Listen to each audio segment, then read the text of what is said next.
যে স্ত্রী নিজের স্বামীর জন্য সাজগোজ করে জামা পরে স্বামীকে খুশি করতে পারে, স্বামী খুশি হয়ে যদি একটি দাঁত বের করেও হাসে, তাহলে ওই স্ত্রী নফল হজের সওয়াব পাবে। আসসালামু আলাইকুম, আমি সাথে একটা চলে আসলাম আরেকটি ভিডিও নিয়ে। হয়তো আপনাদের খুব ভালো লাগবে, তো কোথাও স্কিপ করবেন না, ভিডিওটি জুড়েই থাকবেন। আর ভিডিওটি দেখার আগে অবশ্যই লাইক দিয়ে ভিডিওটি দেখা শুরু করবেন।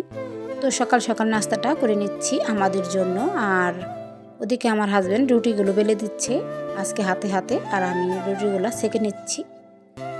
তো আমাদের সবার জন্য রুটিগুলো আগে সেঁকে নিচ্ছি, আর এদিকে আমার ছেলেদের জন্য আমরা এক নাস্তা বানিয়ে নিব। তো এখানে আলুটা আগে সিদ্ধ করে নিয়েছি, এখানে দিয়েছি ধনিয়া পাতা কুচি, পেঁয়াজ কুচি, কাঁচামরিচ কুচি, আর দিয়েছি ভাজা জিরের গুঁড়ো, ধনিয়ার গুঁড়ো আর শুকনা মরিচের গুঁড়ো। তো এগুলো দিয়ে আমি একটা ভর্তা পুর বানিয়ে নিব। তো এরকম করে একটা নাস্তা বা টিফিন যাই বলেন বাচ্চাদের জন্য সেটাই বানিয়ে নিব। তো অনেক দিন ধরে ভাবছি যে এটাকে বানাবো। তো ওরা খুব খেতে পছন্দ করে, তেল জাতীয় খাবার বেশি দিতে চাই না, তার জন্য বানাই না, কিন্তু মাঝে মধ্যে তো দিতেই হবে। তো এরকম করে আমি ভর্তার মতোই বানিয়ে নিয়েছি। খুব টেস্টি এই নাস্তাটা। তো এরকম হয়েছে আর কি। এখন এক এক করে নাস্তাগুলো বানিয়ে আমার দুই ছেলেকে দিয়ে দিব। তারপর আমাদের জন্য যে রুটি সেঁকে নিয়েছি সেগুলো আমি ঘন ডাল দিয়ে খেয়ে নেব সবাই মিলে। আর আমাদের কাছে চলে আসলাম। তো এখানে তেল নিয়ে আসছে, বাজারটা চলে আসছে, তো শুকনো বাজার। তো সেগুলো একটু দেখিয়ে দিচ্ছি। এখানে নিয়ে আসছে আমার জুতো, তো দেখালাম না। আর এখানে এসে চিপস, আর নিয়ে আসছে হলুদের গুঁড়ো, নিয়ে আসছে কিছু আপেল বাচ্চাদের জন্য, আর নিয়ে আসছে এখানে বাসমতি চাল, আর নিয়ে আসছে এখানে এলাচ, নিয়ে আসছে কালো জিরা, আর নিয়ে আসছে এখানে লবঙ্গ আর দারচিনি, নিয়ে আসছে এখানে হলুদ, কাঁচা হলুদ, নিয়ে আসছে জিরা, আর নিয়ে আসছে এখানে কিছু শ্যাম্পু, আর নিয়ে আসছে এখানে সয়াবিন। আমার ছোট ছেলে খুব পছন্দ করে, তার জন্য নিয়ে আসছে সাবুদানা। তো আমার ছেলে সাবুদানাটা পছন্দ করে, সরি আমার হাজব্যান্ড, তার জন্য নিয়ে আসছে। আর এখানে নিয়ে আসছে 2টা নারকেল, পিঠা বানাবো। এখানে নিয়ে আসছে সর্ষে, আর নিয়ে আসছে চিনি, আর এখানে লবণ নিয়ে আসছে, আর নিয়ে আসছে একটা কাঁচি, এটা আমার ছাদ বাগানে পরিষ্কার করে। আর এখানে নিয়ে আসছে পেঁয়াজ, এখানে নতুন পেঁয়াজটা নিয়ে আসছে। তো বাজারটা একটু এক পলক দেখিয়ে দিলাম, হয়তো কোনো দিক ভুল হতে পারে, যাই হোক আপনারা দেখে নেবেন। এখন সমস্ত শুকনো বাজার আমি জারে এক এক করে ভরে নিয়েছি, আর পেঁয়াজগুলোও আমি ঝুড়িতে রেখে দিলাম, আর শ্যাম্পুগুলোও আমি সুন্দর করে রেখে দিলাম। আর অনেকটাই সময় লেগে গিয়েছে।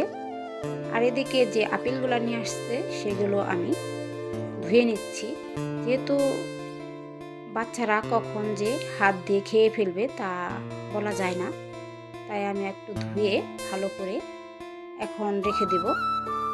আর এগুলা যেহেতু হাটে থেকে নিয়ে আসছে, তো অনেক ধুলো পড়েছে, তো একটু পানি দিয়ে ভালো করে ধুয়ে নিলাম, আর এক সাইডে রেখে দিলাম। আর এখন দুপুরে রান্নাতে চলে আসছি। আজকে সিম্পলভাবে রান্না করব, আর অনেকটা সময় লেগে গিয়েছিল বাজারগুলো গোছাতে। তো এখানে আমি পেঁপে দিয়ে আলু দিয়ে একটা ভাজি বানাবো। এই ভাজিটা খেতে অনেকটাই মজা লাগে, আর একটু বেশি করে ভেজে নেব, তাহলে আরও খেতে মজা লাগবে। তো আপু ও ভাইয়ারা এ পর্যন্ত ভিডিও দেখতে দেখতে চলে আসছেন, হয়তো ভুল করে ভিডিওতে লাইক দিতে ভুলে গেছেন। তো প্লিজ আপু ও ভাইয়ারা আমার ভিডিওটা দেখে প্রথমে একটি লাইক দিবেন, পরে ভিডিও দেখে কমেন্টস করবেন। আজকের ভিডিওটা হয়তো একটু বড় হবে, তো কষ্ট করে ভিডিওটা দেখবেন।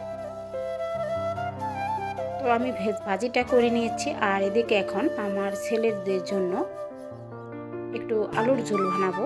তো আলুগুলো সুন্দর করে কেটে নিয়েছিলাম, ধুয়ে নিয়েছিলাম, তারপর মশলার সাথে সুন্দর করে কষিয়ে নিচ্ছি। এখানে মাংস রান্না করার জন্য যে শুকনো উপকরণগুলো লাগে সেগুলো দিয়ে দিয়েছি।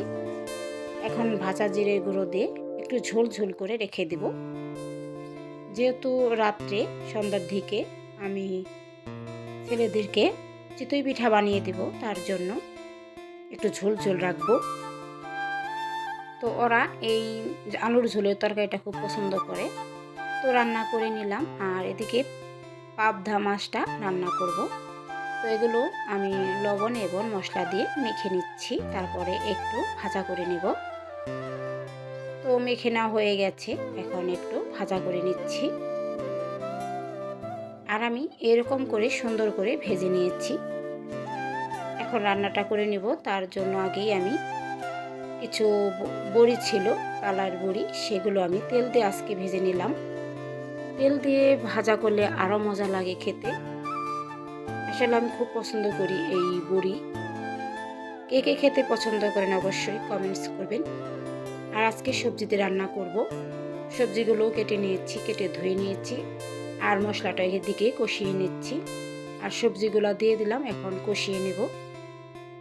তো আমি চেষ্টা করি ফুল রান্নাটাই আপনাদের দেখাতে, বেশি স্কিপ করি না, যেহেতু আপনারা দেখতে পারেন, তাহলে পরে বলবেন কি রান্না করলো দেখতে পেলাম না।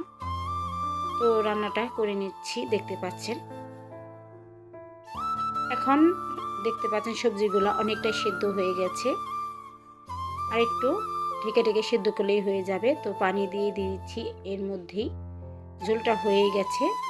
তো আগেই আমি বড়াগুলো দিয়ে দিলাম, আর এখন মাছগুলোও দিয়ে দিব। যেহেতু মাছগুলো ভাজা, তাই আমি এখনই দিয়ে দিলাম। আর একটু পরে নামিয়ে নেব। আর বড়াতে যে তরকারির ঝোল আছে সেগুলো টেনে নেবে, তার জন্য আমি একটু পরে নামিয়ে নিব। বেশিক্ষণ রাখবো না, তাহলে বড়াগুলো সেদ্ধ হয়ে যাবে আর গলে যাবে। তো আজকে আমি ভাজা জিরে গুঁড়ো দিলাম না, ধনিয়া পাতা গুঁড়ো দিলাম। ধনিয়া পাতা দিলাম। ধনিয়া পাতা শীতের দিনে খেতে অনেক ভালো লাগে। তো রান্নাটা করে নিয়েছি, এক পলক দেখিয়েও দিলাম। তো আমি পাবদা মাছের রান্না করে নিয়েছি। আর এদিকে আলুর ঝোল মাংসের মতো হয়েছে, ঠিক তাই না? আর এদিকে ভাজিটা করে নিয়েছি। তো কেমন হয়েছে রান্না বান্না ভিডিও? যদি ভালো লাগে অবশ্যই সুন্দর একটা কমেন্টস করবেন, আর বেশি ভালো লাগলে সাবস্ক্রাইব করবেন। তো সমস্ত কাজ শেষ করেই গোসলটা সেরে এখন খেতে বসলাম। তো ভাবছি যে একটু খাই আর আপনাদের সামনে একটু শেয়ার করি। আমি বেশিরভাগই আপনাদের সামনে শেয়ার করি না, তো আজকে ভাবলাম একটু খেয়ে শেয়ার করে দেখিয়ে দিই। তো তখন 3টার বেশি বেজে গিয়েছিল, যেহেতু অনেক কাজ থাকে আর বাসা অনেক লোক, তাদেরকে খাইয়ে খাবার বেড়ে দিতে হয়, তারপরে নিজে খেতে বসি। তো যেহেতু একা ছিলাম, তাই ভাবলাম একটু ক্যামেরা বন্দি করে আপনাদের সামনে শেয়ার করি। তো একটু শেয়ারও করলাম। এদিকে সন্ধ্যার পরে ছেলেদের জন্য চিতই পিঠা বানিয়ে দিচ্ছি। খুব সুন্দর পিঠাগুলো হয়েছে, দেখতে কেমন হয়েছে অবশ্যই কমেন্টস করবেন, আর ভালো লাগলে সাবস্ক্রাইব করবেন। সবাই ভালো থাকবেন, ধন্যবাদ।